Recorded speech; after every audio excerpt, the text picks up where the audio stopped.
Hey, Vsauce, Michael here. We talk a lot. I mean, a lot. By the time we're only a few years old, we've already begun to master our native language, combining strings of words into sentences, and forming complex ideas out of those sentences. Much like a spider building its web, we create intricate webs of knowledge for others to understand. But how much of face-to-face conversation is actually due to the words themselves?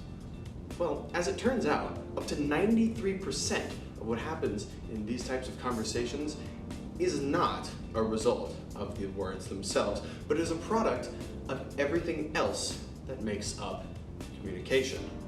Eye contact, stress, and pauses in speech. These things make up the hows and whens of conversation, while the words are more just the whats.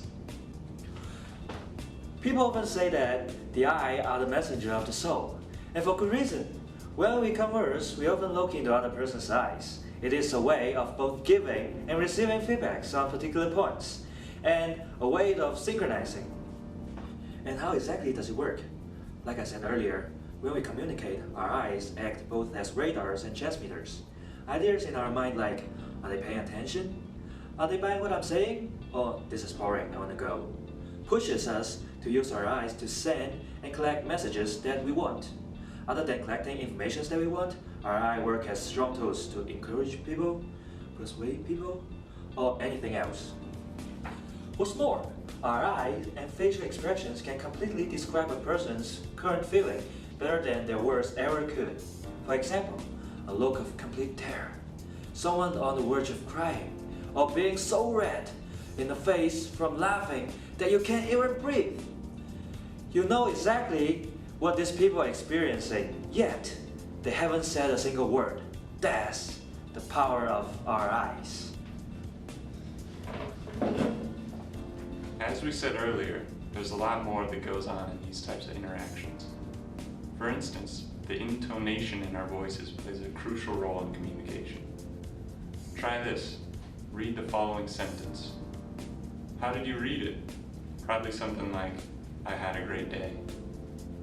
But what if I told you we could completely change the message conveyed without doing anything to the words themselves? Enter the paralanguage. Paralanguage is how we say stuff. Saying certain words in different ways can result in vastly different messages. Back to that sentence from earlier, I had a great day. There are different ways to say it, and it all comes down to where you choose to put the stress. Check this out. I had a great day. I had a great day. I had a great day. I had a great day.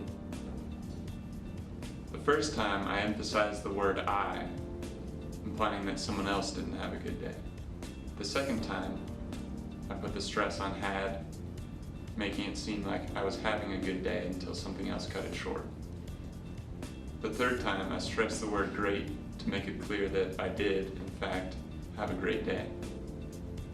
The last time, I accented day, creating the image that my day was fine, but maybe the week didn't quite compare.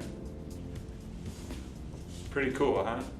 But remember, we didn't do anything to the sentence itself, but somehow contracted 4 separate meanings from the same string of words.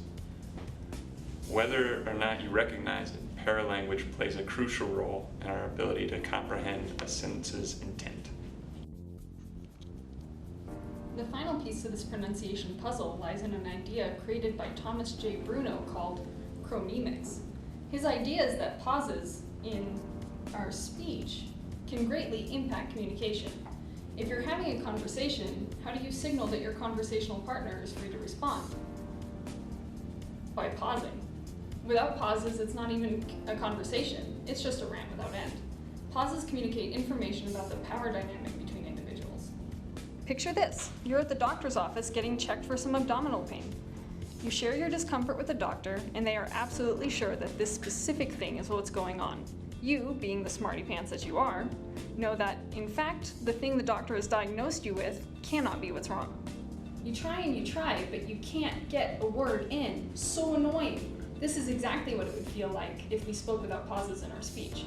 a perpetual inability to share your side of the conversation. Purdue University researcher Felicia Roberts explained that pauses are important in maintaining the rhythm of conversation. A long pause after a sentence will indicate that it's the other person's turn to talk. Pauses also influence what we perceive as being said. If someone asks you for a ride home, your answer will be interpreted as more negative if you take longer to respond, even if the answer is still yes. Basically, if you don't pause for the correct amount of time, either waiting too long or not waiting long enough, the sentence feels weird. That's pretty much everything that goes on in face-to-face conversation. We look for feedback, comprehend differences in pronunciation, and understand the values in the breaks in speech. We are intelligent creatures. We created a system so complex that it can accurately depict a thought in my mind and transfer it to your mind, but so simple that it can be mastered in just the first few years of life. Even more impressive, the system can change.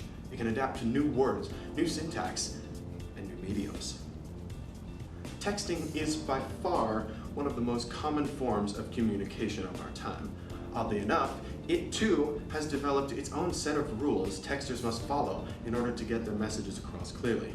Using the right emoji for the context, deciding whether or not to put a single period, an ellipsis, or just nothing. And of course, the infamous read receipt. Many of these can be seen as parallels that tie the unspoken laws of texting to the rules of face-to-face communication. If you take a step back and look at how far language has come since the beginning of the human race, it's almost humbling. And as always, thanks for watching.